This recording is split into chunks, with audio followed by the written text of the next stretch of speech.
Congresswoman Nancy Mace, Republican from South Carolina. Great to have you, Madam Congresswoman. Good morning. Let me play for you some sound from Speaker McCarthy. He was on with Maria yesterday morning. As Republicans took the majority, have we found out what President Biden told us when he was running for office is not true? He said he never had any dealings with his son's business, and that he never even talked to him. We've now found out not only did he call into the meetings, he went to dinner. We also have a DOJ that tried to give a sweetheart deal to Hunter Biden. It is a natural step forward that you would have to go to an impeachment inquiry. And Congresswoman, the White House basically said it's a natural step forward based on what? Saying that Kevin McCarthy is threatening to impeach Biden for not turning over documents that they've never even requested. They're calling this a crazy exercise rooted not in facts and truth, but in partisan shamelessness. How do you respond to that?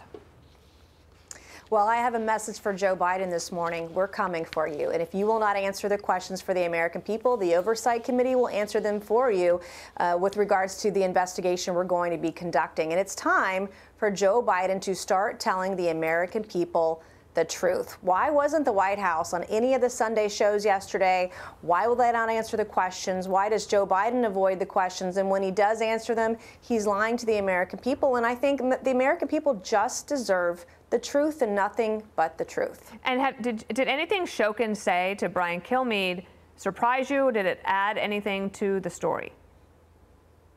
Well, certainly having his testimony or his speaking to Brian Kilmeade in Fox News, sharing that information is very important. I want to talk to Victor Shokin next. I would like to see evidence that he has, aside from Joe Biden saying on a microphone several years ago, bragging about firing Shokin. I would like to see if he does have any evidence of this, because every time Joe Biden has answered this question, he's lied about it. And because the Oversight Committee is not allowed to show the suspicious activity reports from the Treasury because they're confidential, we've got to go after bank records. I would like to know what banks we need to be talking to, what banks we need to request financial records from, so we can show the American people what's actually been going on. I always remember that when, was it last February or so, I think that it was, that you and a couple of others went to the Treasury Department and you got to see documents and you came out, and I think that it's fair to say you were shocked. And is that what you're trying to say? That you're not allowed to show that to us, but you're trying to say that maybe if you go to the bank records and you're able to get those, we would get the same information that you were able to see? Correct.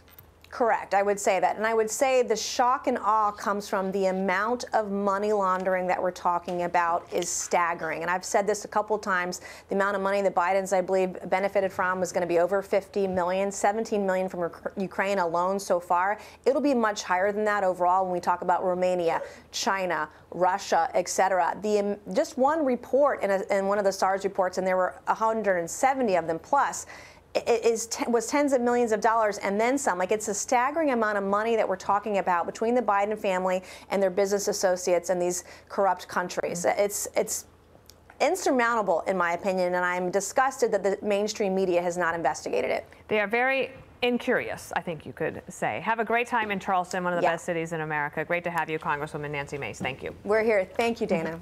I'm Steve Ducey. I'm Brian Kilmeade. And I'm Ainsley Earhart. And click here to subscribe to the Fox News YouTube page to catch our hottest interviews and most compelling analysis.